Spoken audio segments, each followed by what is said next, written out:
Oke, anak-anak, selamat pagi. Pagi, Pak. Oke, jadi kita kemarin kan udah belajar apa itu bunga dan juga apa itu agunan atau jaminan dan juga gimana cara belajar kredit bank dan juga kita udah belajar gimana sih kondisinya suatu bank itu kalau mengalami kredit macet. Nah, kali ini kita akan bahas juga lebih lanjut mengenai alternatif penyelesaian masalah kredit, terutama dalam vintage, apa aja kelebihannya, apa aja kekurangannya, dan resikonya. Itu yang kita bahas sama-sama. Pak, Iya, nak. mau nanya nih, apa sih bedanya kredit bank dan kredit non bank? Oke, itu pertanyaan bagus banget Pak Diksi. Jadi apa sih bedanya kredit bank sama kredit non bank? Simpelnya gini, kalau kredit bank itu ngikutin regulator pemerintah. Artinya apa? Perempuan itu biasanya diikuti sama perempuan kenegaraan misalnya. Tapi kalau kredit non bank itu tuh adalah kredit yang mungkin fokus tertentu dari suatu perusahaan tertentu yang diatur sama perusahaannya sendiri. Jadi emang udah beda dari itu dan juga taktiknya. Artinya apa? Dia menguasai ataupun mengatur usahanya sendiri, nggak itu pemerintah. Paling dia diawasi oleh OJK aja. Dan dia itu namanya vintage, financial teknologi yang udah ada unsur teknologinya. Pak, jadi contohnya itu multi finance atau leasing, koperasi kredit, modal ventura, peer-to-peer lending, dan jasa factoring. Nah, dan masing-masing itu punya kriteria dan juga ketentuan yang berbeda kan, Pak? Ya, betul banget Mira. Kalau seperti itu berarti mereka di bawah pengawasan OJK ya? Oke, bagus banget pertanyaannya dari sini Pak. Masalah pengawasan ya. Ya kalau bank diawasi oleh OJK, multi finance juga diawasi oleh OJK. Kalau koperasi itu ngawasinya itu bersama kementerian dan mereka tuh terinskripsi sama peer to peer, artinya apa ya, sertifikat itu terverifikasi oleh ya OJK dan juga kementerian. Tapi biasanya tuh kalau untuk dana cepat biasanya orang tuh bakal lebih dipakai yang peer to peer tadi, artinya apa, dia nggak pakai bank artinya multi finance. Nah, tapi itu juga harus kalian cek apakah track perusahaan ini tuh bagus atau enggak, karena nanti data kalian akan dikirim ke mereka yang saya akan jelaskan juga. Dan juga tips untuk kalian kalau mau memilih vintage ataupun tempat kalian mau pinjam uang yang bagus, itu tuh ada 5 kriteria. Yang pertama mengenai itu apakah terdaftar dan diawasi oleh OJK dan kementerian yang saya katakan tadi. Kalian cek tuh ada di laman websitenya OJK, kalian bisa cek itu kira ada nggak misalnya laku atau ada kami dan lain-lain misalnya. Atau yang kedua misalnya kalian juga cek transparansi biayanya. Jadi misalnya ada bunga atau juga ada fee yang ditetapkan sama mereka misalnya. Nah itu kalian cek ini fee-nya buat apa, apakah ini bunga, apakah ini adalah bentuk biaya untuk administrasi aja bagi mereka. Terus juga yang ketiga mengenai penyelesaian sengketanya, misalnya kalau ada masalah nih, apakah si tempat vintage ini ataukah multi finance ini mereka tuh mau untuk bekerja sama atau mereka justru ambil tindakan sendiri atau mereka sudah punya kontrak untuk menghukum kita. Nah itu kan perlu garis bawahi kan. Tapi nanti kalau kalian ada kredit macet atau itu, nama kan juga akan hancur di BI Check. Terus juga yang keempat mengenai ya pastinya reputasi dan juga review pengguna. Kalian cek apakah orang-orang yang udah pakai ini itu udah aman gitu, maksudnya tuh mereka tuh aman datanya dan lain-lain. Karena apa? Karena akan tutup dengan itu juga. Kalian cek itu ada kok review-reviewnya tuh di Instagram, TikTok ataupun juga di Google Play Store ataupun App Store kalau kalian mau download aplikasinya.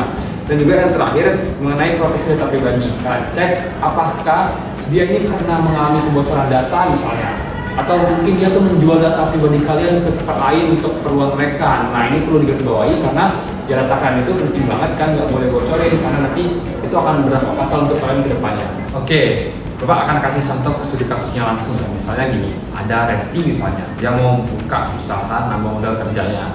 Dia butuh pinjaman kredit nih, tapi dia nggak mau pakai lembaga bank karena mungkin lebih efisien pakai lembaga bank. Nanti dia akan download aplikasinya, dia download, terus dia buka, nanti dia akan penuhi verifikasi datanya, misalnya KTP dan lain-lain, atau juga satu foto kalian nanti selfie akan ada juga. Terus juga setelah itu, nanti dia isi tuh data usahanya, dia mau buka usaha apa, atau juga usahanya itu akan ekspansi kemana dan lain-lain, agar sang pemberi kredit itu tahu, oh uangnya bakal pakai ke sini, nanti dia akan ngasih penyesuaian biaya dan lain-lain. Nah yang ketiga itu mengenai pemeriksaan biaya. Kalian cek dengan kan pinjam uang segini itu uangnya itu dikasih apa aja, misalnya ada uang tempat dikasih juga, atau misalnya uang produksinya dikasih juga, atau alat-alatnya dikasih juga sama pihak vintage. Nah ini yang nanti akan kalian cek apakah semua yang kalian inginkan kriterianya udah terpenuhi atau belum untuk dibiayai misalnya. Dan terakhir, karena kalian pinjam uang, kalian juga harus cek tenornya. Ini kira-kira berapa lama nih kalian mau pinjam uang, berapa lama bunga yang akan kalian terima, ataukah dia bunga majemuk atau dia bunga sederhana dan lain-lain. Itu tergantung sama mereka sendiri, karena itu yang mereka yang atur. Mengenai ya pencairannya kan bisa tunggu aja tuh di rumah kalian, nanti akan ada notifikasi atau email yang masuk bahwa dananya udah cair. Nah itu contoh kasusnya kalau kalian mau pakai Fintech ini sebagai tempat untuk kalian kredit.